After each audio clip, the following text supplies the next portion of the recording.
Hi everyone and welcome to Live Feed with Tony.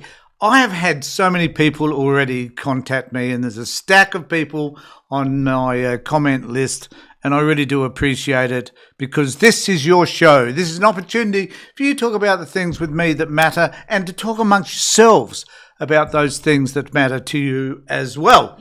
And before we get going, and I've got a few things to Lisa, I haven't forgotten you. Paul, I will talk about, or will ask about that, the issue around Ukraine. I must confess I haven't been following that all that closely, but we will refer to it though, because your views matter and facts matter to me. And so we're going to just explore all of that stuff, plus all the other stuff. But before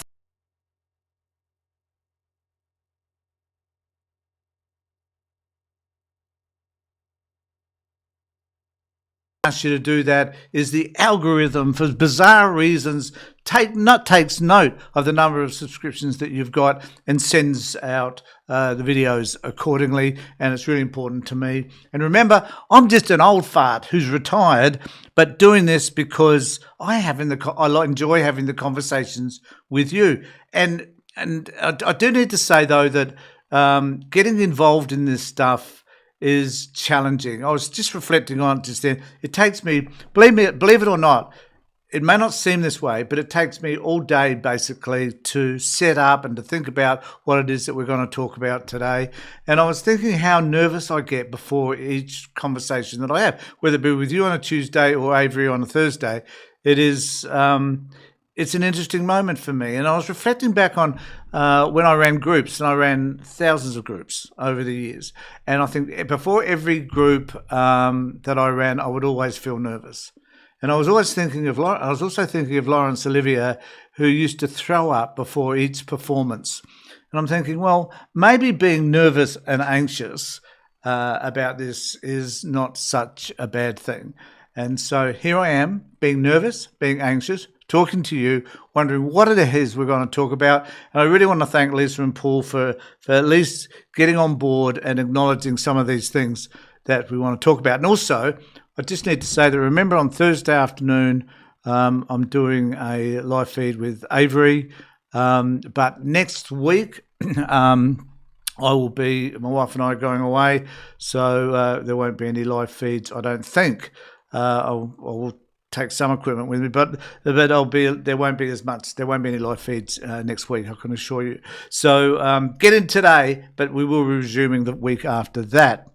And I just want to say that I really do appreciate you coming online, and I appreciate the community. And there's so many of you that I've kind of got to know from these conversations. And I do want to make it available to you. If you've got the ability, you've got a camera and a microphone, and you want to have a conversation with me about any of the things that we've talked about and want to debate it, you don't have to agree with me, but if you want to debate it, I'm more than happy to have that conversation with you online. And I can have a number of people online at the same time. I just need to send you a link to make that connection. But I need to plan for that. So just email me. I did send my email address through. So just email me if you wish to make those contacts, and we can organise that for one of our live feeds. If you've got, well, it takes courage sometimes to go online and talk about some of this stuff that you want to talk about. I'm happy to talk about anything. I don't really care. Paul's putting lots of stuff on board, and I really appreciate it, Paul. And thanks for all the viewers that are now online. Okay, so let's kick off. So I told Lisa that I would talk about the thing that she wanted to talk about at the most. She says here, it's off topic, but I watched Megyn Kelly talk to Tucker Carlson about him being attacked by demons.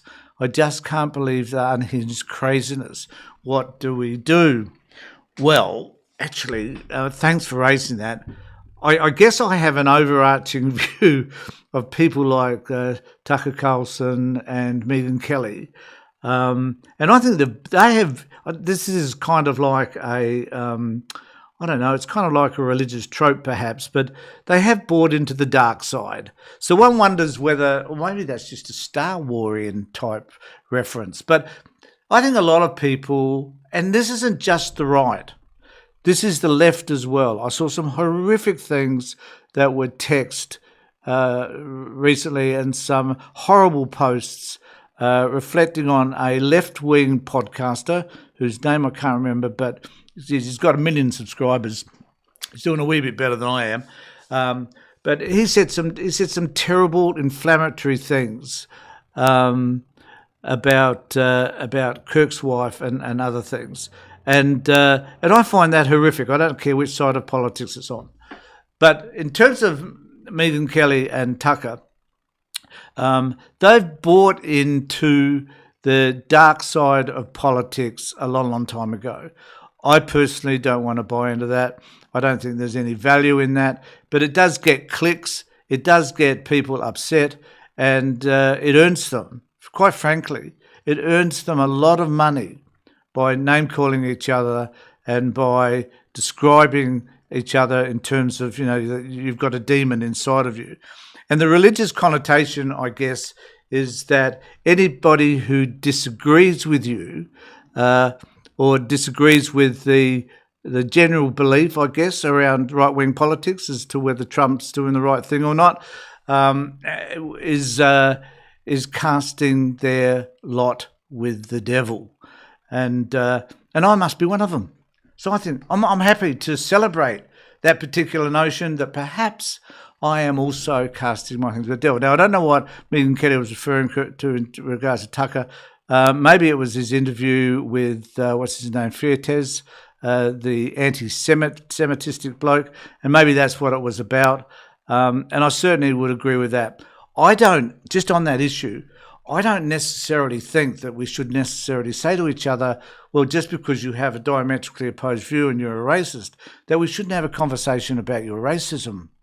In fact, if there's somebody, I hope there's no one necessarily on my YouTube channel that does do this, but if you do have a view that is diametrically opposed to mine, what I'm always interested in is why it is you believe that view.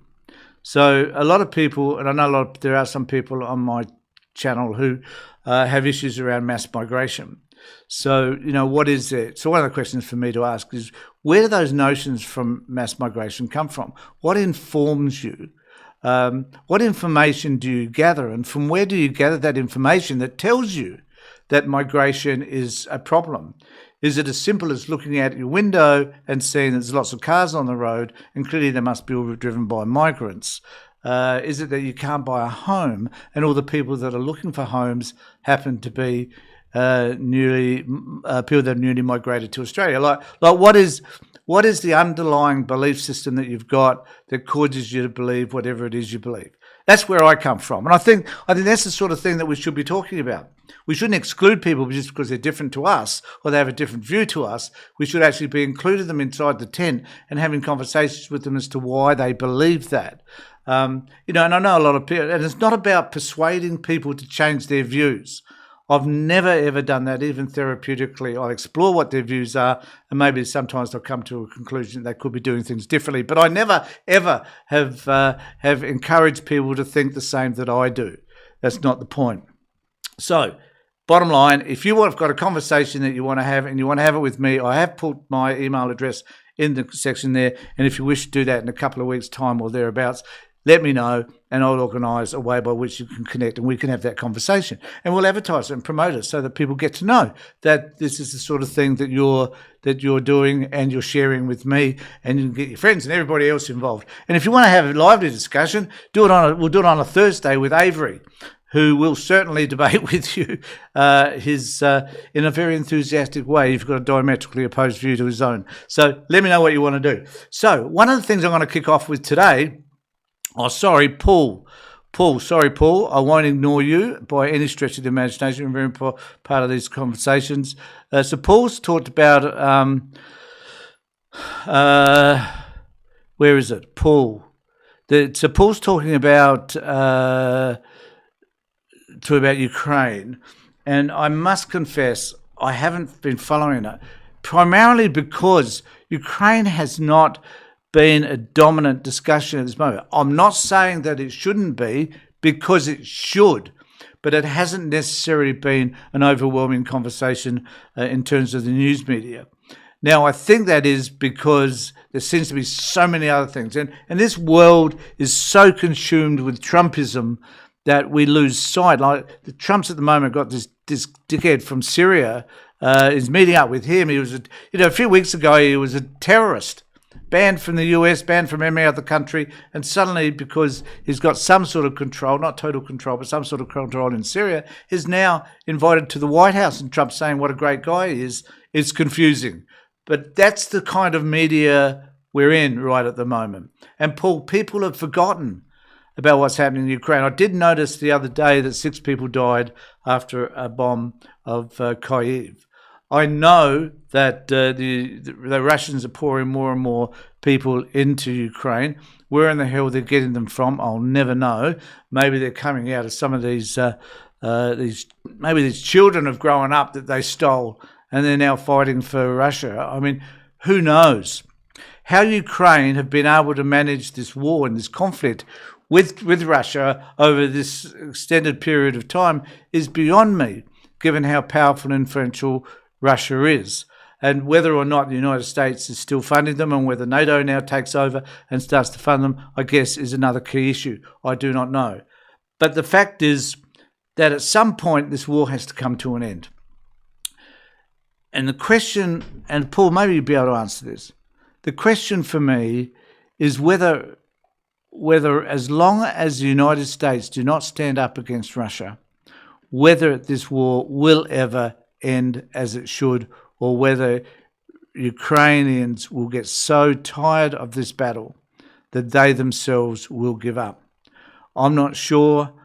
I hope it's not the latter, but time will tell. So, Paul, I want to thank you for that.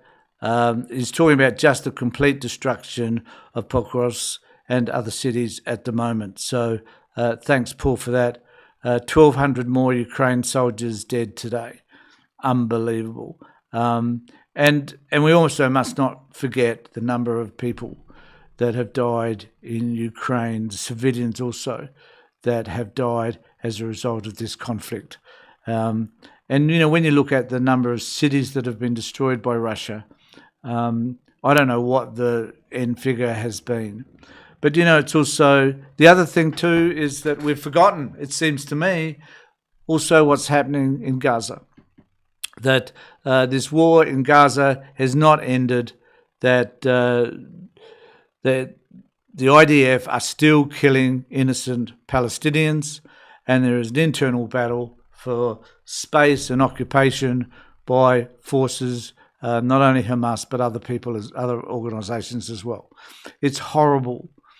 I often wonder whether there will be a time when, the bottom line is, and my wife keeps saying this to me, and it's so true, human beings are horrible. We're a horrible species. We really are. We're the only species that tends to want to kill each other. Yet we're supposed to be the most intelligent of all species. I doubt that for a moment. But we are horrible. Whether it be Megyn Kelly suggesting that Tucker's has taken on the demons or whatever, or whatever it is. We're busily insulting each other on a daily basis rather than looking for constructive ways to reach conclusions that we may not all agree with, but at least to make decisions about what it is, where it is that we stand and why we stand in that particular position.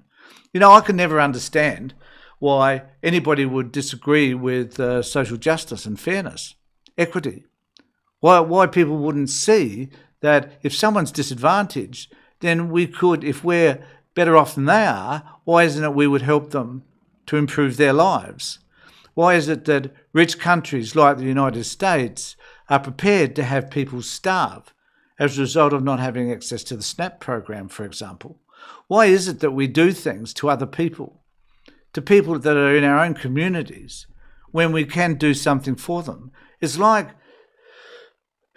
Mamdani. Now, and I've got a thing on Mamdani here somewhere, and it was about people escaping. So this is a post. I'll come back to Nauru. I haven't forgotten about that one either. But there was this post in the Sydney Morning Herald where they're citing escaping from New York. Wall Street is fleeing from Mamdani. And I'll talk about why I think this is particularly interesting at the moment. When New York Governor Kathy Hochul spoke at a rally for Zoran Mamdani in the final days of his New York mayoral campaign, she was drowned out by an overwhelming chant from the crowd, "Tax the rich." New York's new socialist mayor-elect swept victory this week on promises for universal free childcare, free buses, and freezing rents on the city's rent-controlled apartments. Now, socialism, for some particular reason, is a dirty word that we can't. And this is my point. We can't go. It seems to me we can't say that there are these issues, and he's highlighted them: childcare, free buses, getting around New York, which is mainly congested, but making the bus free, and freezing rents. These all seem like reasonable things to me. Why it is that we call it socialism, and particularly why in the United States they start referring to a lot of this stuff as communism, for Christ's sake, and Donald Trump comes out and says, well, communism, has never worked. It's clear this man hasn't looked towards China, for Christ's sake, and Vietnam. So, because he's a friggin' ignorant bastard, that's the reason. But why isn't that we can't see that wanting to help people, wanting to lift up people who just have not got the life choices that lots of other people have, and encourage them to make their lives better? Why can't we just, and if that is about freezing rents, great idea, free buses, free childcare, free education. So, we can't have that because the right wing will become apoplectic about that because they simply don't want free education, because then people become knowledgeable and all this woke shit happens in the background. And as a result of all of that, these people will become more left than right. And that's all the university's fault, and that's what education does, blah, blah, blah, blah, blah. So it doesn't seem logical for me. So what is it? What is it that motivates people to be fearful that they will put into place or operationalize things that are going to help those people within their own communities? What is it? And at the end of the day, to be frank, it's about friggin' money. It's about money. So if we took money out of politics, and to some extent here in Australia we're separated from that. We don't have the American system. But money does impact. Politicians go on these little jaunts and they're funded by, wealthy organisations and BHP and whatever, and they're influenced. So what would happen if there was no money and people were not influenced by the lobby groups and by these large organisations, Gina Reinhardt, for example, and they just went and did what they needed to do, which was raise taxes, right? Why is raising tax? So in New York, Mamdani plans to raise tax by 2% for the wealthy. 2%. Raising taxes by just 2% is going to give him all the money that he needs to do what he... Is that such a terrible thing? Anybody would think that they were planning to raise taxes by 30 or 40%. No, he just wants to raise it by 2%. But apparently that is a no-go zone for so many people in the United States and in New York. And so as a result, all these people are friggin' free. So who are the ones that are deciding that they should leave New York because they don't want to pay a little bit extra for all of those people that can't afford bus fares, childcare, and who are paying too much in their rent? Why? Explain to me, somebody, why a wealthy person who pays less tax probably than does the local midwife, why isn't it that those people could not sacrifice, who've got heaps and heaps of money, 2% to pay for some of these things Mamdani wants? And look, the same thing applies in Australia. Why in the hell here in this country can't people accept that if we have an increase in taxes, particularly for the wealthy, the same thing will happen. We'll be able to fund free education. We'll be able to fund more of our universal health care. We'll be able to fund more dental care, for example. We'll be able to fund childcare for everybody, no matter who you are. All it takes. So why is it within our society we struggle? Why isn't it that we can't sell those ideas to everybody? And at the end of the day, it is about the influence the top end has. Those with money and those with political power who haven't got the guts or courage to make the changes that we need to make. And Mandani is endeavouring to do just that. But paying for these measures will mean tax rises. Mandani increased corporate tax from 7.5%, I lied, to 11.5%, and add 2% for the income tax rate. Okay, there you go. I was right there. Of those earnings, $1 million, $1.5 million or more, plans that will raise $4 billion to $5 billion each. Great effort. Go for it. His plans have naturally sparked fear on Wall Street, the spiritual home of the millionaire class. So what does this tell us about the millionaire class? It tells us that they're a bunch of narcissistic, psychopathic bastards who simply do not want to do anything to help those that have got less money than themselves. They are selfish. Now, if I had $1.5 million or so, would I be prepared to give up maybe $100,000? Well, maybe. Not maybe, I would. So why wouldn't they? And why is it they suddenly plan to decide to leave? So suddenly you have an exodus of folks who are generating quite a bit of profit, says investor banker Philip Blancato, chief executive of asset management. It's already happening. This is just going to accelerate it. So all these people on Wall Street are now saying, I do not wish to pay that 1 or 2% or whatever it is because I'm a selfish prick. That's basically what it amounts to. And lo and behold, it probably won't be done. So I want to turn to Australia. I haven't had a chance to. I just need to say, if you feel up to it, send me some money that gives me just for a cup of coffee on a super chat. I really do appreciate it, and if I do see it popping up, I'll let you know and acknowledge it. Of course I will, but it does help. So there's this news item today. Paul, I just want to say thank you for raising that issue about Ukraine. If you want to come online at some point and talk to me about it, more than happy to do that as well. And if there's anybody with a pet topic that you'd like to talk about, please let me know and you can come online and we can make some space, maybe an extra day during the week to have those conversations directly with you. Because my channel is your channel.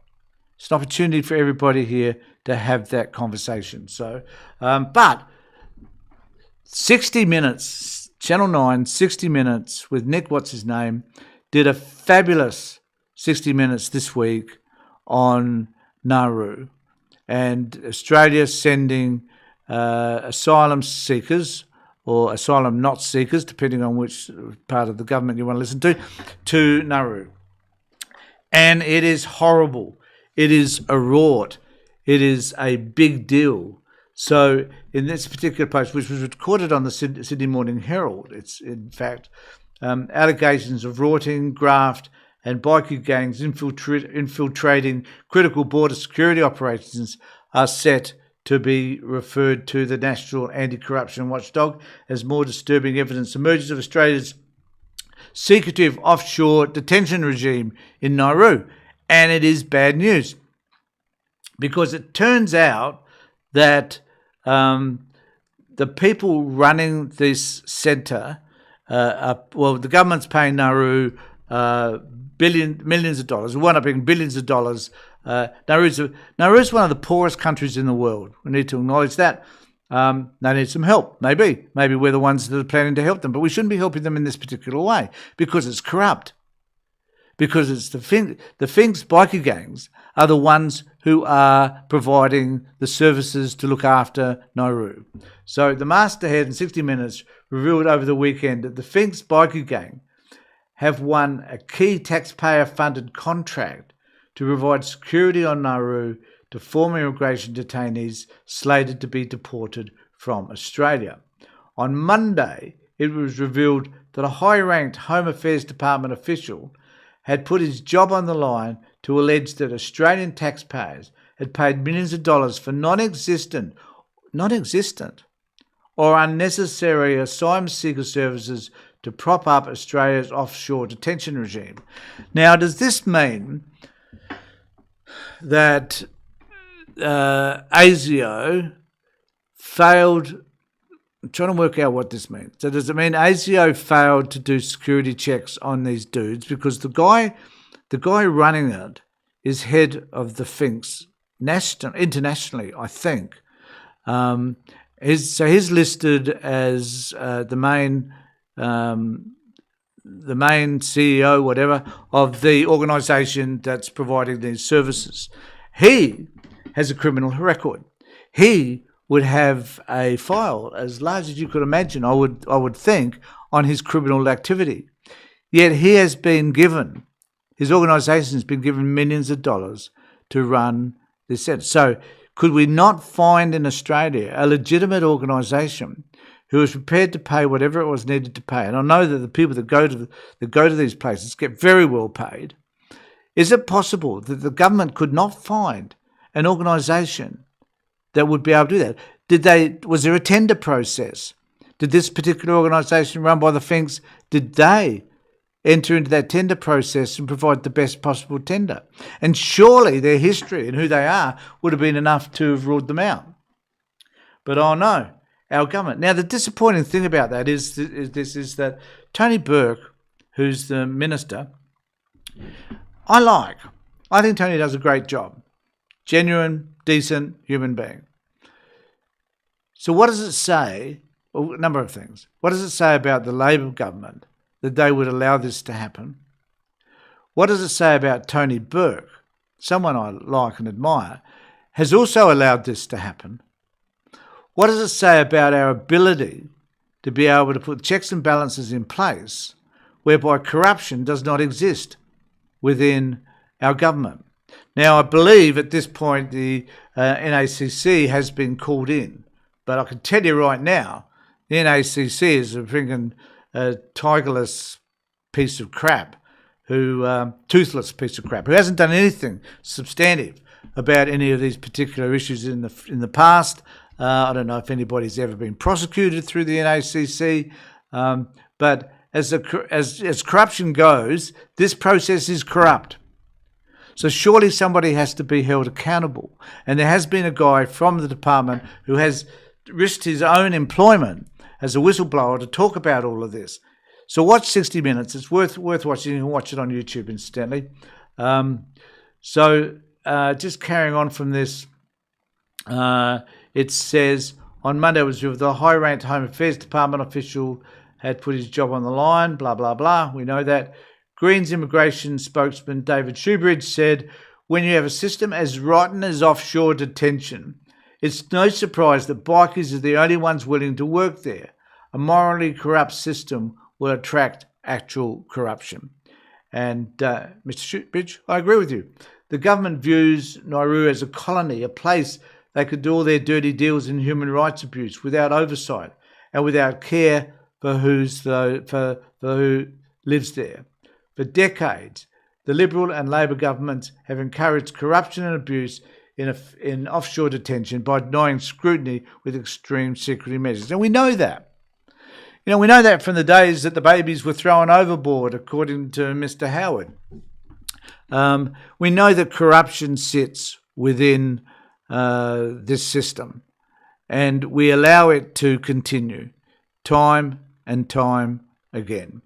And it's about time that we stood up against it. And I've often said, you can be on the progressive side of politics and say that those people on the left are doing things that perhaps they shouldn't be doing. And this would be one of them. Very disappointed in the Labor government for going along with this shit. They should do something about it, and they should certainly not be giving this sort of money over to a Nauru government who themselves are corrupt. Everybody knows it, right? And if sending people offshore is a corrupt process, then one has to wonder whether just sending people anywhere out of Australia once they've landed here is ever the right thing to do. Whether the corruption exists when we're discovering and we're working to find out whether someone is a threat to this country. When the threat to this country happens to be the billions of dollars or millions of dollars that we're sending overseas to a corrupt organisation. It just doesn't wash.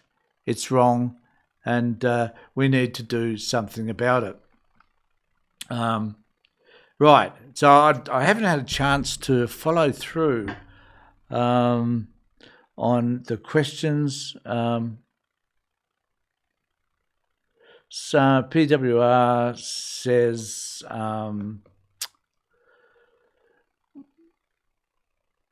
more royalties. I have to bring this up now because I can't see it from there. Oops, sorry, wrong one. That must have been for before. More royalties as well for the gas and other mining and resource industries. True. But they should be paying their fair share too. After all, they're digging this crap out of the ground, out of our ground, out of your and my ground, in fact, and they should be paying far more. Third set of big businesses pay no tax, so hellocentric, thanks very much. I'll put that one up if I can. Over 1,100 or 30% of big businesses pay no tax in Australia. The list is published each year. It's legal to avoid paying tax in Australia. What a great system, said with tongue-in-cheek, and it's a very valid point. And it's my point too, isn't it? That, you know, if we were able to legislate that these people pay more taxes, the question really is, how can they get away with it? Well, what really is that all about? Why is it that we allow such a system to exist in the first place that allows so many organisations not to pay any taxes when they're the ones that are bastardising our countryside by ripping things apart and making big holes in the ground? So you look at Australia from the moon, you just see a whole lot of craters. It looks a bit like the moon itself, I think, because we allow them to do it because they have so much influence and power over politicians. The politicians are more fearful about losing their jobs than they are about doing the right thing for you and for I. And that is just wrong. So, could only get it up once. Oh, GPW, I don't know what you're referring to there, but I won't go there. So, the other thing too that I wanted to discuss, which is really important. So, Tuesdays for me is about going through some of the news items that I think are relevant and that you may need to discuss or would like to discuss. And this is about Sussan Ley and the coalition. So I have said many, many times that it's really important that we have a functioning coalition to hold the government to account. At the moment, we've certainly got no coalition. We haven't got anybody. We haven't got the question time in Parliament has been a waste of time because no real questions have been asked. People have contributed bugger all, and as a result of all of that, Sussan Ley's looked more and more feckless.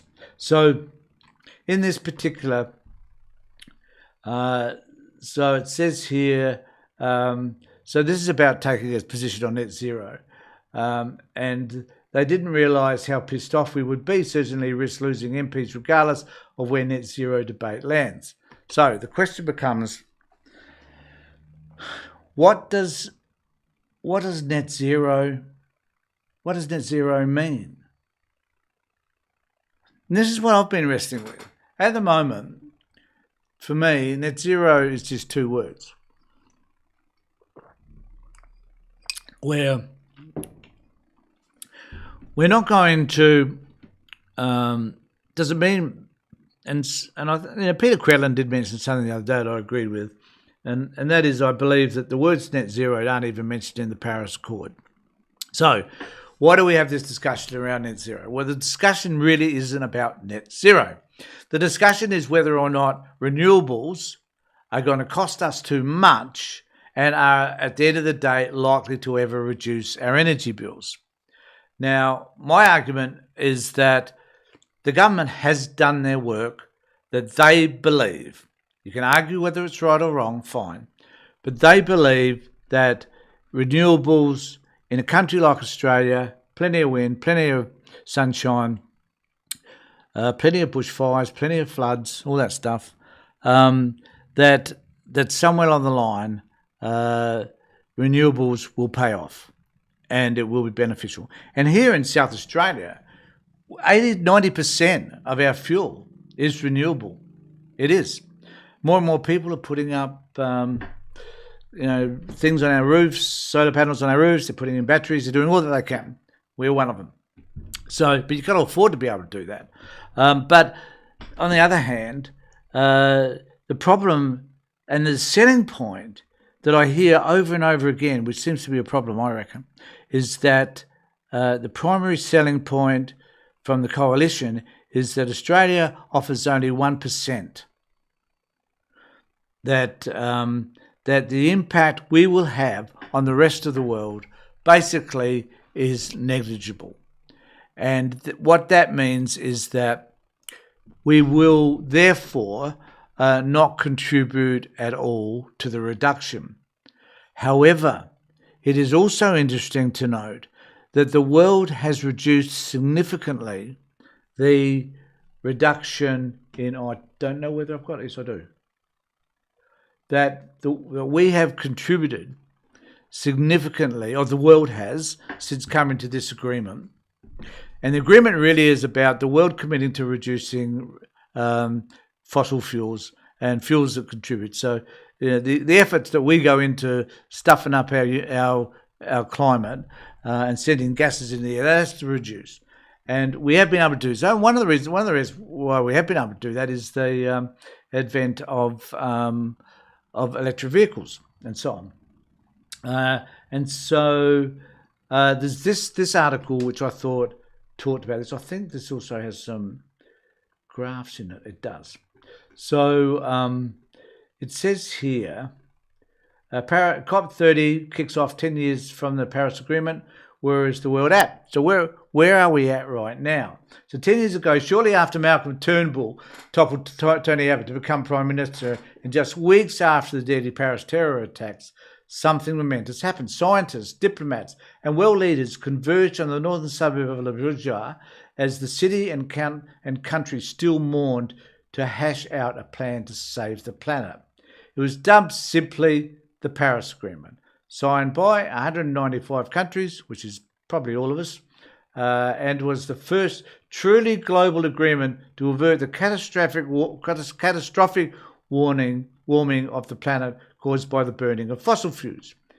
It was euphoric, says Erwin Jackson, one of Australia's most respected climate policy experts and head of Australia's program at Monash University Climate Work Centre.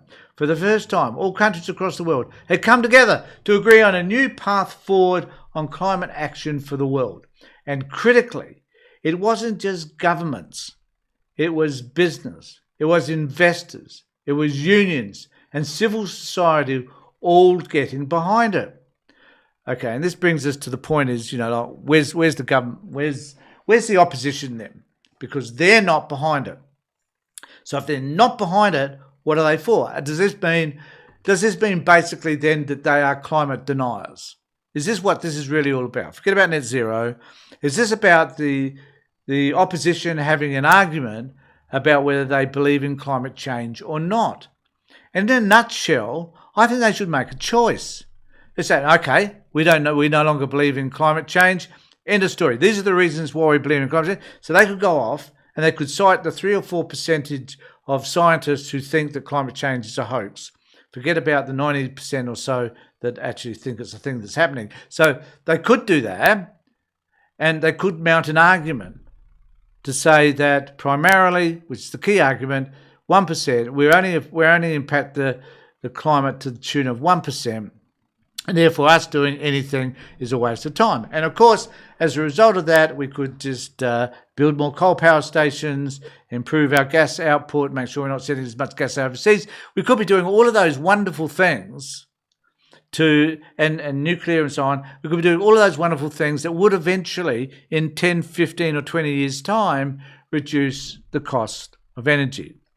What the coalition failed to do over and over again, and I find it sickening because they could do better, is to tell us nothing about what it is that they would do.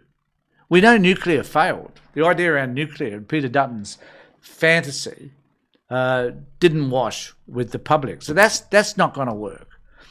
Building more coal-fueled power stations is not going to work either, because firstly, they're quite expensive, and secondly, the ones that are there are already having to shut down because they're wearing out. So is it gas?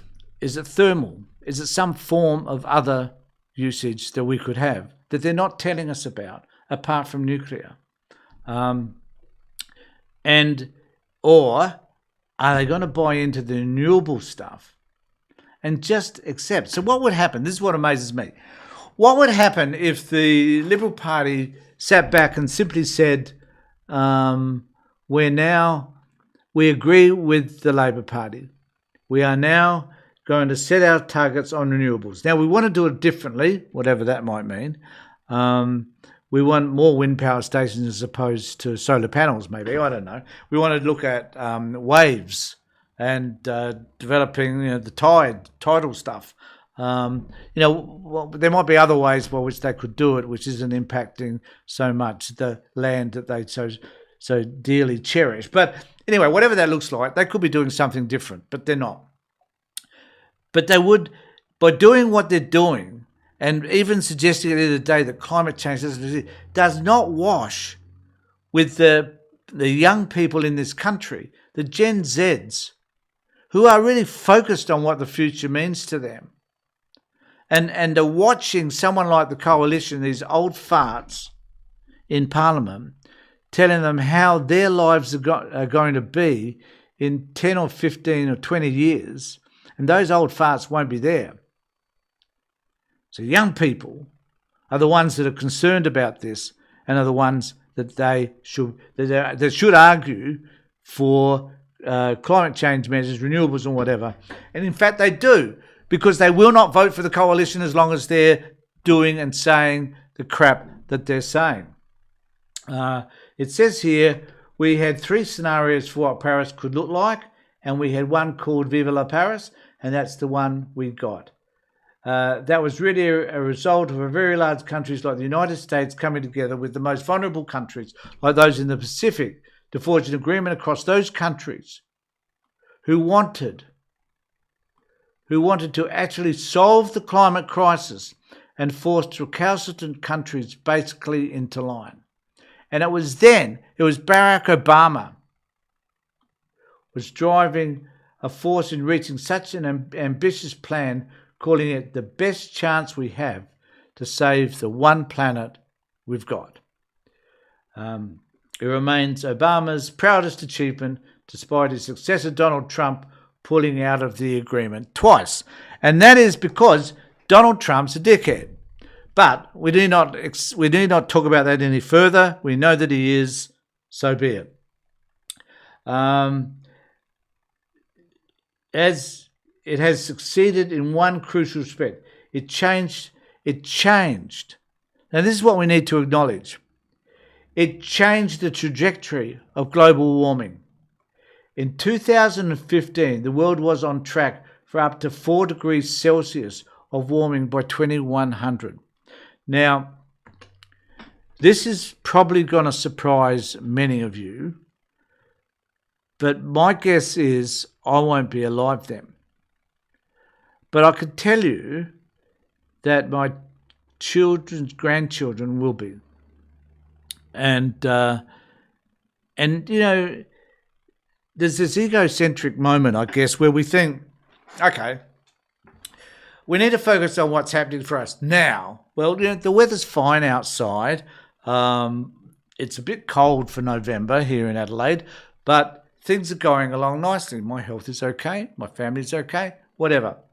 So is that the status quo?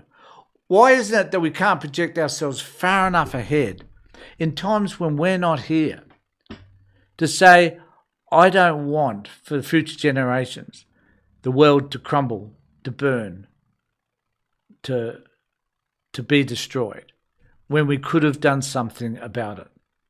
I think that there's something morally wrong for me amongst all of that. Today's projections hover between 2.3%, 2.8%, still dangerously high, but a marked improvement. While fossil fuel emissions have increased at the astronomical pace of the past century, they haven't started to fall either. That is alarming. In 2025, UN emission gap report shows while progress has been made, we are still on track for dangerous temperature increases. So, and this is the stat I just wanted to show you. So, before the Paris Agreement, this is by 2100, but before the Paris was signed, it was 4 degrees Celsius. Under current policies, it's between 2.6 and 2.8. And I think that's a significant decrease under current policy. So it is taking effect. If countries fulfill their climate commitments, 2.3 to 2.5, slightly less. The goal of the Paris Agreement was 1.5.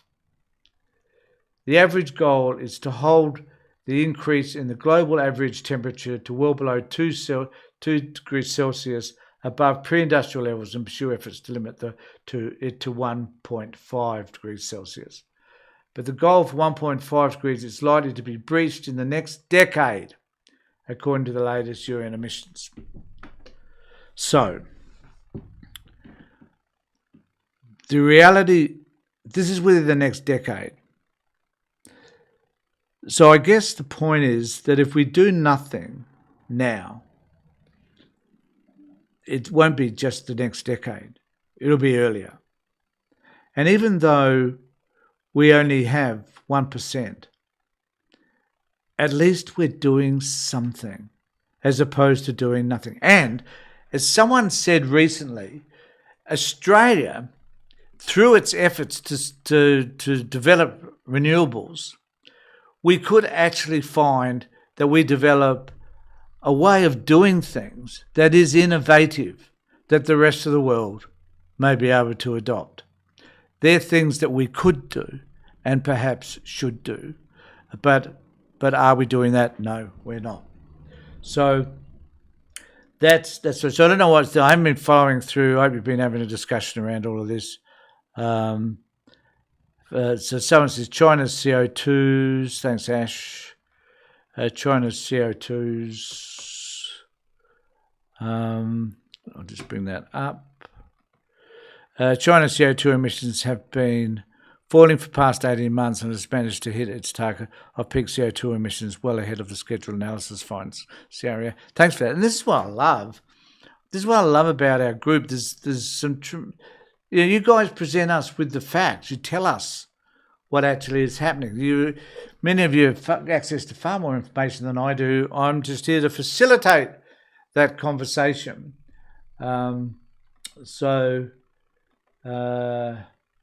What's this bit? Right. So I'm not going to go into it now because I'm kind of running out of time, but there's the story about the BBC. I don't know what you all think about that.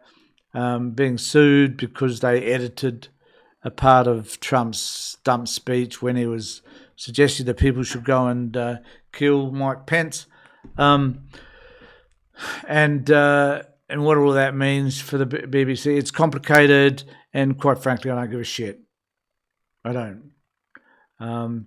There's these continual attacks that I see on the ABC. The ABC being credited by Sky News for being biased. I'm thinking, I don't see, apart from maybe Media Watch, but I don't see an opinion piece like, 5 o'clock till 10 o'clock that you get on Sky News. I don't see an opinion piece on the ABC, I should say, whereby there is this expanding notion about all these opinions and about criticism of the left wing and criticism. And Sky News are forever, as I've mentioned many, many times, criticising the ABC for their bias. I think, for God's sake, when it's like, don't you notice that you're shitting in your own pants? They don't. They're not no concept of what's happening around them, and that they are a party to the bias and the disruption and the misinformation that is, served out to the public in Australia, and it's all served by Sky News and Fox News in the United States. And yet, they're the ones, Peter Credlin, Rita Panahi, James Morrow, the list goes on. There's a whole host of them who spill crap day in, day out, and then criticise an organisation who spills far less shit than they do, and they can't see it. And so they're there. It really amuses me because they're the ones that are supposedly holding the others to account. And this is what this thing about the BBC confuses me. The BBC is probably one of the most respected organisations in the world in terms of news generally. Even though I think another one that's worth noting now is Al Jazeera, which I watch a fair bit of as well. They have a pretty wide and broad coverage of stuff, I think. But BBC in particular is like the ultimate. ABC is not far behind it, I reckon. And if you want to criticise the ABC, fine. People criticise David Spears all the time. And I don't see anything wrong with David. Maybe they criticise him because he used to work for Sky News and the Murdoch Press. But I find him quite reasonable. Sarah Fergus, people criticise. Well, fair enough. I've criticised Sarah as well because sometimes I think she's just too much going for the groin. So I agree with that. Okay, so that's my bit. I just want to be able to say, before I finish, please remember to subscribe, ring the bell for further notifications. And if you've got an opportunity to send me a cup of coffee, I'd really appreciate that also. Thanks everybody for being on board. Take care and make sure you look after yourselves. See you next time.